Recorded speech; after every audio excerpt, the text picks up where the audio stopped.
Feelings. We don't no feelings.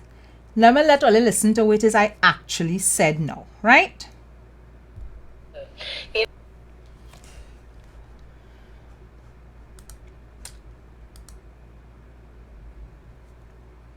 The announcement was made earlier this week, and most other English-speaking islands on the region have managed to keep their COVID death toll really low.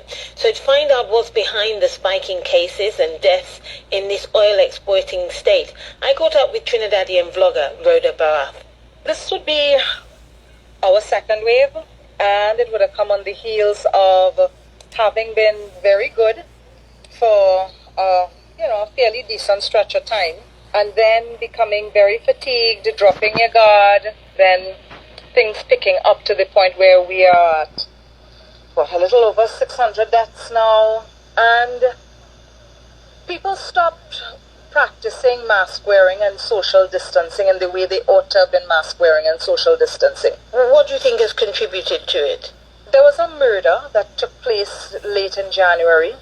People were very upset about that murder, and people got together to hold vigils, to hold protests, and they were having these nightly protests in different communities, not observing all of the protocols.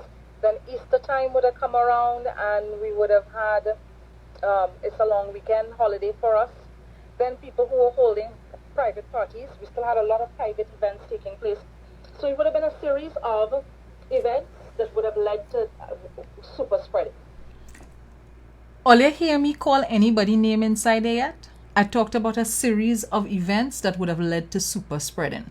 I talked about the murder leading to the vigils. I talked about private events. I talked about people still going to fetes, etc. Let me continue. In Trinidad, you had in April just over 9,500 cases or so. And yet within the space of a month, by May, it had risen to 23,000. So that's a staggering jump just within the space of a month. So is it that people let their guard down so much?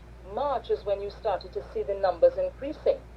And that's because pockets of social gathering and poor mask wearing behavior happening in many communities across the country. Are the health authorities taking any responsibility for perhaps not pushing the message forward as strongly as they should have? I can't say that the message hasn't been pushed forward, but what we need to grasp is this. We have a situation where some portions of the population behave anti-scientific to some extent. We've had people who have denied the presence of COVID. We've had people say, and I'm talking about persons at the highest levels of government here, saying that sunlight, we're blessed with sunlight and sunlight will kill COVID. We've had senators argue that bars should be left open so that persons can go on, anybody who is in danger of getting COVID can go and drink alcohol to avoid getting COVID. Members of Parliament who have medical degrees argue that the government should be using hydrochloroquine on patients when all of the science is pointing to different things entirely. And all of the science is telling you that this thing is contagious in a particular way. And of course, if you've got people in high places saying things like that, it creates a culture of ignorance where the disease is concerned. It creates a particular sort of mindset, and so you don't have a collective approach to dealing with the pandemic. And she is the Trinidadian blogger. Folks, that's the whole interview there. At least that is the clip that the BBC would have played. It's not the entire interview because we would have discussed other things, but those are the parts of the interview that they chose to go with. And what I will say is this. The BBC reached out to me on Wednesday. A journalist